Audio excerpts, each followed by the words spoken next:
Mark Carney wants to send a message that Canada is reaffirming its ties to the Crown. The King's 20th visit to Canada comes at a consequential time for Canada and signals a clear message to U.S. President Donald Trump and the rest of the world. It's been almost 50 years since a British monarch has delivered a speech from the throne, and just shy of 7 decades since one opened a new session of Parliament, showing just how rare an occasion it is. Mark Carney wants to send a message that Canada is reaffirming its ties to the Crown. After recent governments sought to assert their independence from the British monarchy, the new Prime Minister is keen to embrace the connection, and hopes the visit will be interpreted as an expression of support for Canada's independence. But British ministers are reportedly keen to shield the King from any political controversy during his less than 24-hour visit. The grand display of pomp and pageantry will highlight the country's unique British traditions, with its parliament modelled on Britain's, and prove to Americans just how different Canada is to them, following Donald Trump's repeated claims that the country is a 51st state. By cozying up to the King, Mr. Carney can also hope to improve relations with the royal-loving U.S. president, after The Economist was elected on the back of an anti-Trump campaign, criticizing his trade war aggressions and antagonist posturing toward Canada.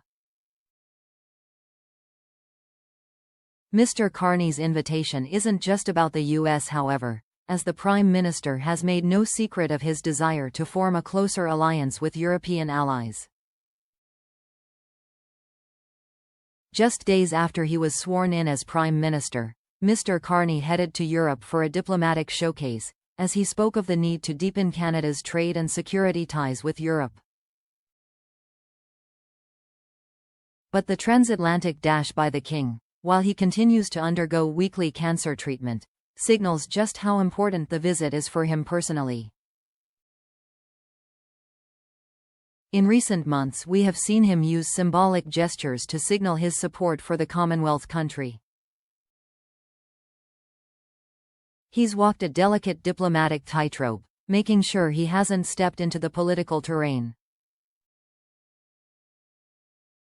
Instead, he's opted for red ties, worn a set of Canadian medals, marked the 60th anniversary of Canada's maple leaf flag by issuing a message praising the proud, resilient and compassionate country, and sat on a Canadian chair for this year's Commonwealth service.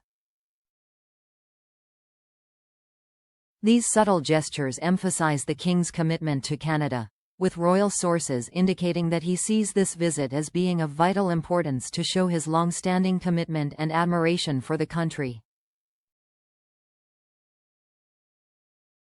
Every word of his speech today will be scrutinized for signs of support for Canada and the Prime Minister, but it is important to remember that is the government who has written the words, and not the palace. Nonetheless, Canadians at home will be watching from their TV screens, ready to decipher the subtext at a time when support for the monarchy is on the rise. The King's visit has been a long time coming, with a tour penciled in for last spring cancelled due to his cancer diagnosis and the Canadian election preventing it from being rescheduled.